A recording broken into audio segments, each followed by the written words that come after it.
Hello everyone, math bye D sir class में आप लोगों का स्वागत है। तो फ्रेंड्स, आज हम लोग देखेंगे क्लास 9 का मैथ, जो कि डॉक्टर मनोहरे के बुक से हम लोग पढ़ेंगे। और इसके हमने प्रश्नावली 1A को पढ़ा चुका है और उसका वीडियो आप लोग को प्रोवाइड करा चुके हैं। आज हम लोग देखेंगे प्रश्नावली 1B, जिसमें 1 से लेकर 5 तक के क्वेश्चन दिए हुए हैं और इन सभी क्वेश्चनों को हम लोग काफ़ी आसानी तरह से समझेंगे। ठीक है, तो दोस्तों देर न करते हुए अब हम लोग क्वेश्चन की तरफ आगे बढ़ते हैं और इन क्वेश्चनों को देखते हैं। आप लोग अपने दिमागों को इधर उधर विचलित करना हटा दीजिए, स्थिरता से वीडियो को देखिए और समझिए। 100% हम प्रॉमिस करते हैं कि हर एक क्वेश्चन आपको समझ में आएगी। ठीक है दोस्तों, अगर वीडियो आपको पसंद आती है तो वीडियो को लाइक कर दीजिएगा, शेयर कर दीजिएगा और मेरे चैनल पे यदि आप पहली बार आए हैं तो चैनल को सब्सक्राइब करना बिल्कुल मत भूलिएगा, क्योंकि यदि मेरे चैनल को आप सब्सक्राइब कर लेंगे तो मेरे हर एक वीडियो का नोटिफिकेशन आपके पास समय समय से जाएगी। जैसे हम वीडियो आप लोगों को प्रोवाइड कराएंगे तुरंत आपके पास नोटिफिकेशन जाएगा, आप उस वीडियो को देख करके उसका लाभ प्राप्त कर सकते हैं। ठीक है दोस्तों, तो दोस्तों मेरे यूट्यूब चैनल का नाम है, यहाँ पर देखिए लिखा हुआ है, यूट्यूब चैनल नेम हमारा है मैथ बाय डी सर। इसको सब्सक्राइब आप लोग जरूर करिए। ठीक है दोस्तों, तो चलिए हम लोग क्वेश्चन नंबर 1 को शुरू करते हैं। तो दोस्तों क्वेश्चन नंबर 1 में मेरा देता है, निम्नलिखित पूर्णांकों के योगात्मक प्रतिलोम लिखिए। योगात्मक प्रतिलोम क्या होती है, पहले हम ये चीज को समझेंगे। ठीक है, योगात्मक प्रतिलोम क्या? योगात्मक प्रतिलोम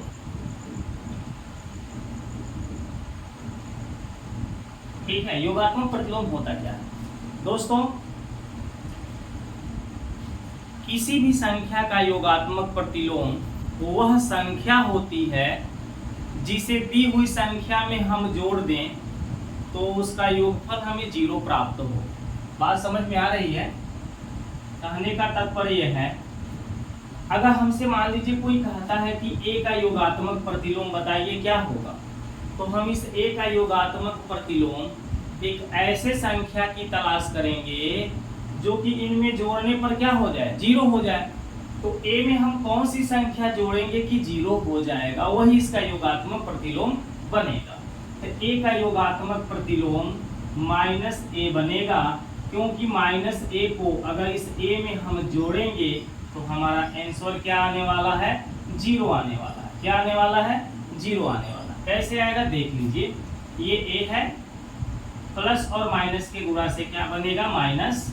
यहाँ पर आपका a है, a में से a को हम घटाएंगे तो हमें क्या मिल जाएगा, 0 मिल जाएगा। बातें समझ में आई? तो इस a का योगात्मक प्रतिलोम क्या बना, -a बना। इसी प्रकार से अगर हमसे कहा जाए कि 25 का योगात्मक प्रतिलोम क्या होगा, तो हम आपसे कहेंगे कि 25 का योगात्मक प्रतिलोम वही संख्या होगी जो कि 25 में जोड़ने पर मेरा आंसर क्या माना, 0 मिले। आंसर क्या मिले, 0 मिले। इस 25 में हम क्या जोड़ेंगे, -25 को जोड़ेंगे। इस 25 में हम क्या जोड़ेंगे, -25 को जोड़ेंगे।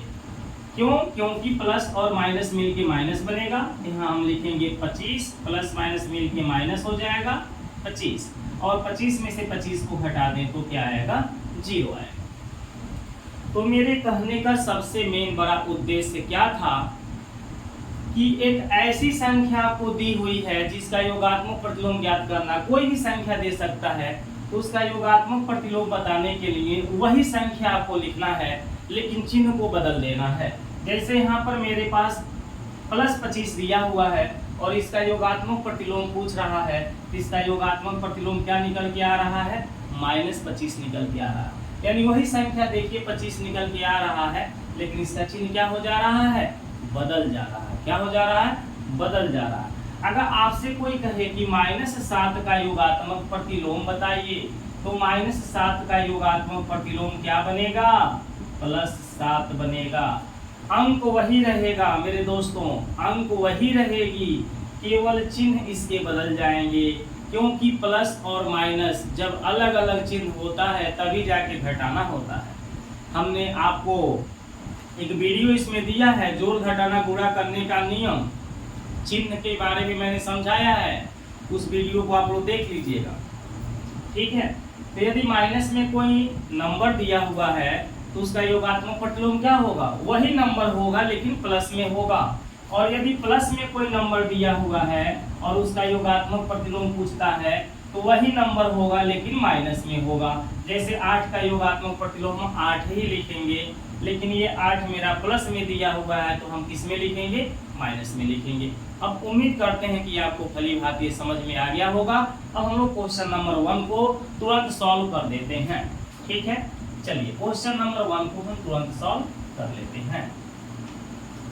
ठीक है, तो क्वेश्चन नंबर 1 में देखिए -7, 0, 1, -a + b ये सारे नंबर आपको दिए हैं, इन्हीं का योगात्मक प्रतिलोम बताना। आप यहाँ पहले लिखेंगे -7 का योगात्मक प्रतिलोम, योगात्मक प्रतिलोम। ठीक है, -7 का योगात्मक प्रतिलोम। तो नंबर जो दिया है, नंबर तो वही योगात्मक प्रतिलोम में आने वाला है ना। ये 7 दिया है तो 7 आएगा, लेकिन इसके चिन्ह क्या होंगे, बदल जाएंगे। माइनस में है तो यहाँ पे किस में योगात्मक प्रतिलोम आएगा, प्लस में आएगा। तो -7 का योगात्मक प्रतिलोम आप यहाँ +7 लिख सकते हैं, नहीं प्लस लिखेंगे केवल 7 लिख सकते हैं तब भी सही है, क्योंकि इसके आगे प्लस चिन्ह छिपा हुआ है। तो इन दोनों में से कोई भी आप इसका आंसर लिख सकते हैं। ठीक है ना, +7 लिखेंगे तब भी सही है, यहाँ प्लस लगा देंगे तब भी सही है, नहीं प्लस लगाते हैं तब भी सही है। 0 का योगात्मक प्रतिलोम हमें बताना है, 0 का योगात्मक प्रतिलोम। तो 0 का योगात्मक प्रतिलोम क्या होगा, तो हमने बोला था ना कि जो नंबर का योगात्मक प्रतिलोम पूछेगा वही नंबर होगा, यानी 0 का योगात्मक प्रतिलोम हम 0 ही लिखेंगे। अब कहेंगे आप सर आप तो कहे थे चिन्ह बदलने के लिए, तो यहाँ पर 0 का चिन्ह नहीं कोई दिया है, यानी प्लस चिन्ह होगा, तो क्या यहाँ हम माइनस कर दें, तो नहीं मेरे प्यारे बच्चों, 0 के सामने कोई चिन्ह नहीं होता है। 0 के सामने ना तो प्लस का चिन्ह होता है और ना ही माइनस का चिन्ह होता है, इसके सामने कोई चिन्ह नहीं होता है। ठीक है ना, आप ये नहीं कह सकते हैं कि 0 हमारा धनात्मक संख्या है या 0 मेरा ऋणात्मक संख्या है, न ये धनात्मक के साथ रहता है ना ही ऋणात्मक के साथ रहता है, ये निरंकार है। ठीक है, तो 0 के सामने जब कोई चिन्ह नहीं होता है तो हम यहाँ चिन्ह को बदलेंगे ही नहीं, यानी 0 का योगात्मक प्रतिलोम 0 ही लिखेंगे। क्या लिखेंगे, 0 ही लिखेंगे, यही हमारा आंसर होगा। इसके आगे बोलकर भी आप माइनस या प्लस का चिन्ह मत लगाइएगा। बातें समझ में आ गई ना। चलिए नेक्स्ट आपका देता है 1 का हमें क्या बताना है, योगात्मक प्रतिलोम। ठीक है, 1 का योगात्मक प्रतिलोम। चलिए 1 का योगात्मक प्रतिलोम हम लिख देते हैं। तो 1 का योगात्मक प्रतिलोम हम 1 को ही लिखेंगे, क्योंकि जो नंबर का योगात्मक प्रतिलोम निकाल रहे हैं वही नंबर लिखेंगे। इसके सामने का चिन्ह प्लस है। आप जानते हैं ना, कोई नंबर के सामने यदि चिन्ह नहीं दिखाई दे रहा है तो वहाँ प्लस छिपा रहता है। इस 1 के सामने कोई चिन्ह नहीं दिखाई दे रहा है तो यहाँ प्लस छिपा हुआ है, और इस प्लस की वजह से यहाँ पर हम योगात्मक प्रतिलोम में चिन्ह क्या करेंगे, बदलेंगे। अगर यहाँ प्लस है तो यहाँ क्या लगाएंगे, माइनस। अगर यहाँ माइनस है तो यहाँ क्या लगाएंगे, प्लस। आप लोग को पहले ही बता चुके हैं। तो 1 का योगात्मक प्रतिलोम -1 होने वाला है। मेरे कहने का साफ मतलब क्या है कि जिस संख्या का योगात्मक प्रतिलोम निकालना है आप उसी संख्या को ही बताएंगे, लेकिन चिन्ह बदल देंगे। प्लस वाले संख्या का पूछा जाएगा तो वही संख्या हम बोलेंगे, लेकिन माइनस में बोलेंगे। अगर माइनस वाले संख्या का योगात्मक प्रतिलोम पूछा जाएगा तो वही संख्या बोलेंगे, लेकिन प्लस चिन्ह में बोलेंगे। ठीक है ना। चलिए नेक्स्ट मेरा एक और बचा है -a + b। -a + b का योगात्मक प्रतिलोम आपको बताना है, का योगात्मक प्रतिलोम। यहाँ प्रतिलोम आपको लिख देना। ठीक है, तो देखिए a + b है ना, और इसके सामने कौन सा चिन्ह लगा दिया है, माइनस। तो आपको a + b ही लिखना है, लेकिन इस माइनस को किस में बदल देना है, प्लस में। तो आप बोलोगे +a + b होगा, यानी a + b का योगात्मक प्रतिलोम a + b ही होगा, लेकिन ये माइनस में है और यहाँ किस में होगा, प्लस में। मेरे प्यारे बच्चों, किसी नंबर के आगे प्लस चिन्ह छिप जाता है, इस चिन्ह को हम छिपा देंगे और a + b इसका क्या लिखेंगे, योगात्मक प्रतिलोम। ठीक है, एक जो प्लस चिन्ह है यहाँ लिखना जरूरी नहीं है, छिप जाता है। जैसे यहाँ +7 था तो हम यहाँ पे +7 को देखिए, यहाँ पे क्या किए, प्लस को छिपा दिए, केवल 7 लिख दिए हैं। इस क्वेश्चन का आंसर आप परफेक्ट रूप से इसे ही बोलेंगे जो नीचे मैंने लिख दिया है, ये आपका आंसर हो जाएगा। इसे भी लिख देंगे तो कोई गड़बड़ी नहीं है, अगर आप प्लस दिखा ही दे रहे हैं तो कोई गड़बड़ी नहीं है। ठीक है, तो पहला क्वेश्चन उम्मीद करते हैं कि आपको भली भांति समझ में आ गया होगा। अब हम लोग क्वेश्चन नंबर 2 को देखेंगे। ठीक है दोस्तों, चलिए क्वेश्चन नंबर 2 को देख लेते हैं।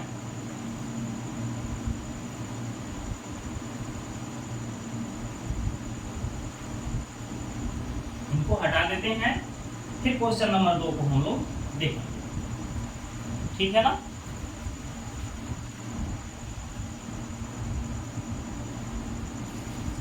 चलिए देखिए क्वेश्चन नंबर 2 में क्या कहता है, वितरण नियम से 15 गुणे 32 का मान ज्ञात कीजिए। अब देखिए वितरण नियम होता क्या है, पहले आप लोग को ये जानना होगा। वितरण नियम, वितरण नियम क्या होता है। ठीक है, तो वितरण नियम जो होता है वह होता है a गुणे b प्लस सी के रूप में।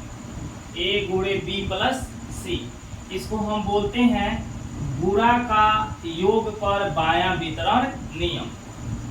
ठीक है, गुणा का योग पर बायां वितरण नियम इसे बोलते हैं, क्योंकि यहाँ देखिए गुणा का चिन्ह है और यहाँ किसका चिन्ह है, योग का चिन्ह है। योग माने जोड़ का चिन्ह है, इसे गुणा का योग पर बायां वितरण नियम बोलते हैं।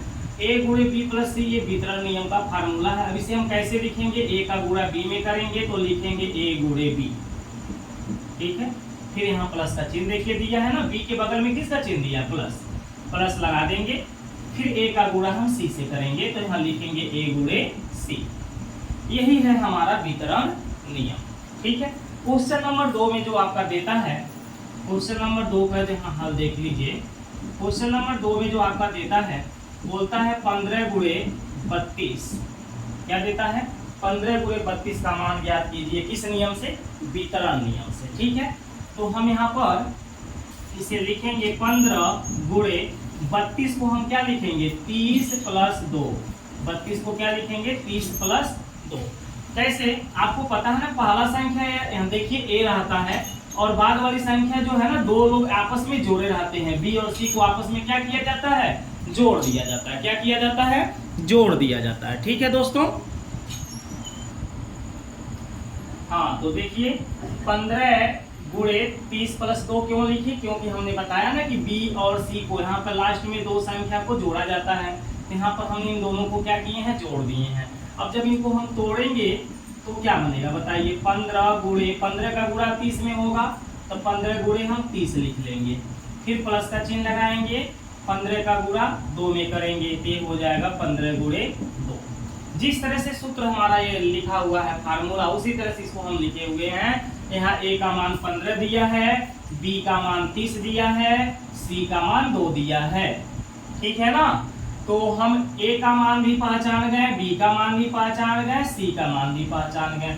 अब इस सूत्र में जहां a b c हमें दिखाई देगा वहां उसी मान को पुट करते चले जाएंगे। a पहले दिखाई दिया तो a का मान देखो 15 लिखें, गुणे में b है तो गुणे में b का मान मैंने 30 रख दिया, क्योंकि a का मान 15, b का मान 30, c का मान 2 दिया हुआ है।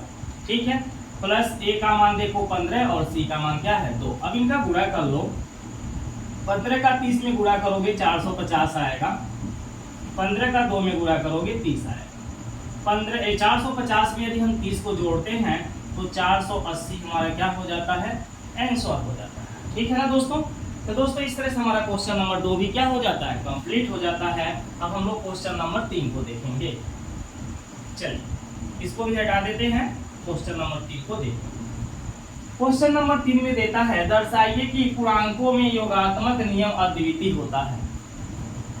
यानी पूर्णांकों में किसी पूर्णांक का यदि हम योगात्मक नियम नहीं देखें, योगात्मक प्रतिलोम निकालें, तो कहने का तात्पर्य क्या है, अद्वितीय, मतलब दो नहीं होता है, एक ही होता है। किसी भी पूर्णांक का योगात्मक प्रतिलोम एक ही पूर्णांक बन सकता है। ये नहीं है कि किसी पूर्णांक का योगात्मक प्रतिलोम एक से ज्यादा बन सकता है, 2 बन सकता है, 3 बन सकता है, ऐसा कभी संभव नहीं है, ये गलत है। किसी भी पूर्णांक, कोई भी पूर्णांक हो, इस दुनिया का कोई भी पूर्णांक ले लो, उसका योगात्मक प्रतिलोम जब आप बनाओगे ना, तो उसका योगात्मक प्रतिलोम केवल एक ही संख्या बनेगी। ठीक है, 2 नहीं हो सकती है। तो अद्वितीय का अर्थ हो जाता है कि 2 नहीं होते हैं, एक ही होते हैं। ठीक है, किसी भी पूर्णांक का योगात्मक प्रतिलोम दो नहीं हो सकता है, एक ही होता है। आइए इसको हम लोग दिखाते हैं। इस क्वेश्चन नंबर 3 के हल यहाँ में हम लोग लिखेंगे, माना ए एक पूर्णांक है, ए एक क्या है, पूर्णांक है। ठीक है, हमने एक पूर्णांक, कोई भी पूर्णांक हम यहाँ मान सकते हैं, A B C D X Y Z कुछ भी आप मान सकते हो। अब उस जो ए मेरा पूर्णांक है, यहाँ बोला था ना दर्शाइए कि पूर्णांकों में, तो हमें पूर्णांक तो लेना पड़ेगा ना। अब इस पूर्णांकों में हमें क्या करना है, योगात्मक नियम दिखाना है कि योगात्मक नियम क्या होते हैं, अद्वितीय होते हैं। तो यहाँ हम लिखेंगे, माना ए एक पूर्णांक है जिसका योगात्मक प्रतिलोम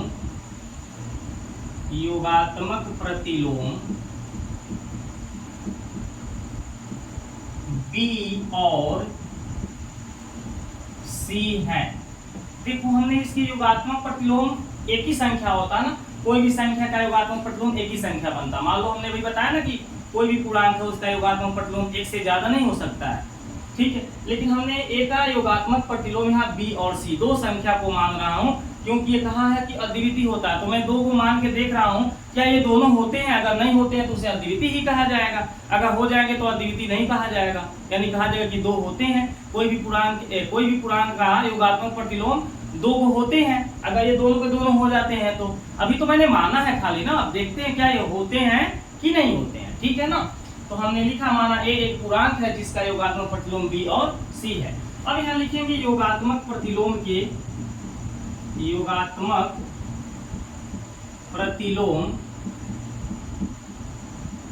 नियम से, योगात्मक प्रतिलोम का नियम क्या होता है कि यदि कोई पूर्णांक हमारा दिया है तो उस पूर्णांक का योगात्मक प्रतिलोम जोड़ा जाए तो आंसर क्या आती है, जीरो। जैसे ए का योगात्मक प्रतिलोम मैंने क्या बोला, बी है, तो ए और बी को जब हम जोड़ेंगे तो हमारा आंसर क्या होना चाहिए, जीरो होना चाहिए। इसी तरह से ए का योगात्मक प्रतिलोम केवल मैंने बी को ही नहीं कहा है, सी को भी कहा है, तो ए का योगात्मक प्रतिलोम बी भी है और ए का योगात्मक प्रतिलोम सी भी है। तो ए में मैं सी को जोड़ूंगा तो ए प्लस सी का मान भी क्या आना चाहिए, जीरो। आप लोग अभी मैंने पहला क्वेश्चन में आपको समझाया शुरू में योगात्मक प्रतिलोम के बारे में कि कोई भी संख्या है अगर उसका योगात्मक प्रतिलोम हम उसमें जोड़ेंगे तो उसका मान क्या आना चाहिए, जीरो आना चाहिए। तो ए हमारा एक पूर्णांक है और उसका योगात्मक प्रतिलोम मैंने बी को मान लिया है और सी को भी मान लिया है, तो ए को बी के साथ जोड़ेंगे तो जीरो आएगा, ए को सी के साथ जोड़ेंगे तब भी जीरो आएगा। ये है हमारा समीकरण नंबर 1 और ये है समीकरण नंबर 2। समीकरण 1 और 2 से हम क्या लिखेंगे, समीकरण 1 और 2 से हम क्या लिखेंगे, समीकरण 1 और 2 से आप देखेंगे कि इनके मान भी जीरो आ रहा है और इनके मान भी क्या आ रहा है, जीरो आ रहा है। तो ये आपस में क्या होंगे, बराबर, क्योंकि इन दोनों की वैल्यू जीरो के बराबर, इन दोनों की वैल्यू भी जीरो के बराबर है, ठीक है। तो ये दोनों आपस में क्या हो जाएंगे, बराबर हो जाएंगे। या किसी कोई भी समीकरण है यदि उसके दाहिना पक्ष बराबर है तो बायां पक्ष भी क्या लिखा जाता है, बराबर लिखा जाता है, या बायां पक्ष बराबर हो तो दाहिना पक्ष बराबर हो जाता है। तो ये जो समीकरण 1 और 2 दिया हुआ है इसके दाहिना पक्ष देखो बराबर है ना, 0 0 दिया है, इसलिए इसके बायां पक्ष भी क्या हो जाएगा, बराबर हो जाएगा। तो हम लिखेंगे a प्लस बी बराबर है a प्लस सी के। अब यहाँ इस प्लस a को यदि बराबर की मैं इधर लेकर आऊं, ये हो जाएगा a प्लस बी, इस a को इधर लेकर आवे तो माइनस a हो जाएगा, बराबर मेरे पास क्या बचेगा, c। ये जो माइनस a है ये प्लस a से कैंसिल हो जाएगा, ठीक है। अब b बराबर मेरे पास क्या बच जाएगा, तो b बराबर मेरे पास क्या बच जाएगा, c।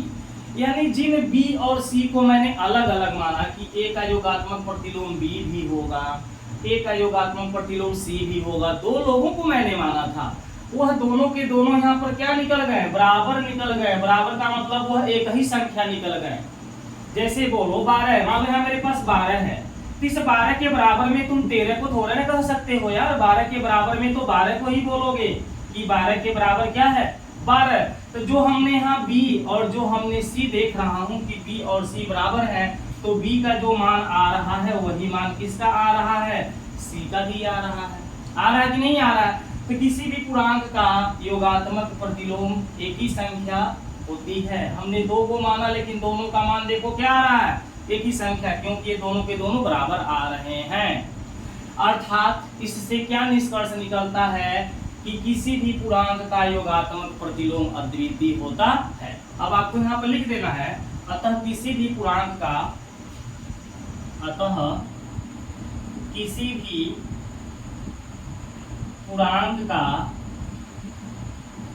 योगात्मक प्रतिलोम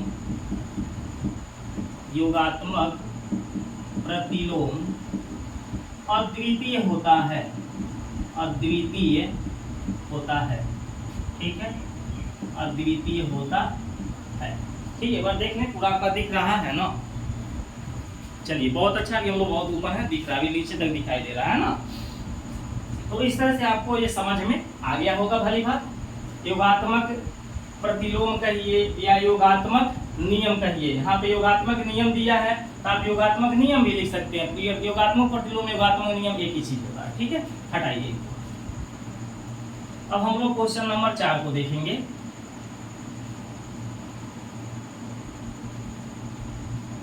जो क्वेश्चन आप लोग को समझ में नहीं आ रहा हो, उस क्वेश्चन के लिए आप लोग कमेंट करेंगे, दोबारा आपको फिर से समझा देंगे। और एक बार इस क्वेश्चन को आप लोग जो नहीं समझ में आ रहा है, पुनः वीडियो को रिवर्स करके एक बार, दो बार, तीन बार इसको देखेंगे, आपको 100% समझ में आ जाएगा, ठीक है।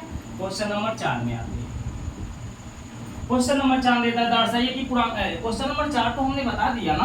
क्वेश्चन नंबर देखिए 4 को ही बता रहे थे, मैंने 3 लिख दिया था, सॉरी। अब क्वेश्चन नंबर 3 को मैं यहाँ बता रहा हूँ। क्वेश्चन नंबर 4 तो मैंने पहले ही बता दिया, 3 को छोड़ दिए, है ना।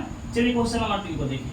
धन पूर्णांकों में एक ऐसा उदाहरण सही दर्शाइए कि योग की संक्रिया पर योग का वितरण नियम असत्य है। योग की संक्रिया पर योग का वितरण नियम क्या बनने वाला है, यहाँ देखिए। योग की संक्रिया पर योग का वितरण नियम योग की संक्रिया पर योग का वितरण नियम क्वेश्चन वाला कहता है कि दर्शाओ, क्या है, असत्य है। क्या है, असत्य है। ये हमको असत्य दर्शाना है। कैसे दर्शाएंगे, पहले योग की संक्रिया का फार्मूला देखो, a प्लस बी प्लस सी। यहाँ गुणे का चिन्ह होता था ना, अब यहाँ प्लस आ जाएगा। तो इससे क्या निष्कर्ष निकलेगा, a प्लस बी, ए को बी के साथ जोड़ो, प्लस a प्लस सी। यह योग की संक्रिया का योग पर वितरण नियम बनेगा। अब इसमें देखो, एक हमें उदाहरण सही दर्शाना है, यानी कि कोई हमें एक धन पूर्णांक लेना होगा, 3 धन पूर्णांक। तो मैं क्वेश्चन नंबर 3 का हल यहाँ से बता रहा हूँ, ठीक है। अभी तक तो मैंने आपको समझाया है, खाली फार्मूला देखा। योग की संक्रिया पर योग का वितरण नियम क्या है, असत्य है। तो ये और ये दोनों बराबर नहीं होते हैं, इसलिए क्या है, असत्य है। ये और ये दोनों बराबर नहीं होते हैं। अब हम करके देखते हैं क्या बराबर होते हैं कि नहीं होते हैं। यहाँ लिखेंगे, माना 3 धन पूर्णांक, इसमें ए बी सी 3 संख्या होती है, इसलिए हम 3 धन पूर्णांक मान रहे हैं। माना 3 धन पूर्णांक, कुछ भी मान सकते हो, 5, 7, 8, 9 कुछ भी मान सकते हो। चलो 9 है, ये तीनों के तीनों धन पूर्णांक है ना। माना 3 धन पूर्णांक 5, 7, 9 है। यहाँ लिखेंगे योग के वितरण नियम से, चूंकि योग के वितरण नियम से, तो योग का वितरण नियम क्या होता है, a plus b plus c बराबर नहीं होता है a प्लस बी के और a प्लस सी के। ये होता नहीं है, लेकिन क्वेश्चन वाला कह रहा है कि आप दर्शा के दिखाओ कि ये बराबर होता है कि नहीं होता है, ठीक है। ये नियम हमारा अगर बराबर हो जाएगा तो ये सत्य हो जाएगा। अगर ये दोनों के दोनों बराबर आ जाए तो सत्य हो जाएगा। तो अभी मैं प्रेजेंट टाइम में इसको बराबर लेके चलता हूँ। हम कहते हैं कि बराबर हो रहा है। अगर ये बराबर हो गया तो सत्य है, अगर नहीं दोनों बराबर आया तो असत्य है। तो ए की जगह हम क्या लिखेंगे, 5 को, बी की जगह 7 को, सी की जगह 9 को। तो ए की जगह मैं 5 को लिखा, इसलिए यहाँ चिन्ह लगा लीजिए। बी की जगह हम 7 को और सी की जगह 9 को, बराबर में ए की जगह 5, बी की जगह 7, फिर ए की जगह 5 और सी की जगह किसको रख देंगे, 9 को। आगे देखो, 5 प्लस 9 में 7 को जोड़ेंगे 16, 7 में 5 को जोड़ेंगे 12 और 9 में 5 को जोड़ेंगे 14। 9 5 कितना होता है 14। अब इन दोनों को हम यदि जोड़ लेते हैं तो 16 5 कितना हो जाएगा 21, और इन दोनों को जोड़ेंगे 12 14 को तो कितना आएगा 26। अब बताओ ये दोनों के दोनों सत्य हो रहे हैं क्या? ये formula a plus b plus c बराबर a plus b plus a plus c बन सकता है? नहीं बन सकता है ना। ये दोनों आपस में बराबर नहीं हो सकते हैं, क्योंकि यहाँ पे मान हमने देखा बराबर नहीं आ रहा है। ये दोनों मान हमारे बराबर नहीं आ रहे हैं, यानी पूर्णांकों में इससे क्या निष्कर्ष निकलता है? पूर्णांकों में योग का वितरण नियम हमारा क्या होता है? असत्य होता है। दोनों के दोनों पक्ष बराबर नहीं होते हैं। अगर बराबर हो जाएंगे तो सत्य हो जाएगा, लेकिन आप देखो यहाँ बराबर नहीं आ रहा है, इसलिए ये जो हमने नियम लिख लिया ये नियम हमारा क्या है? असत्य है। यहाँ लिखेंगे अतः धन पूर्णांकों में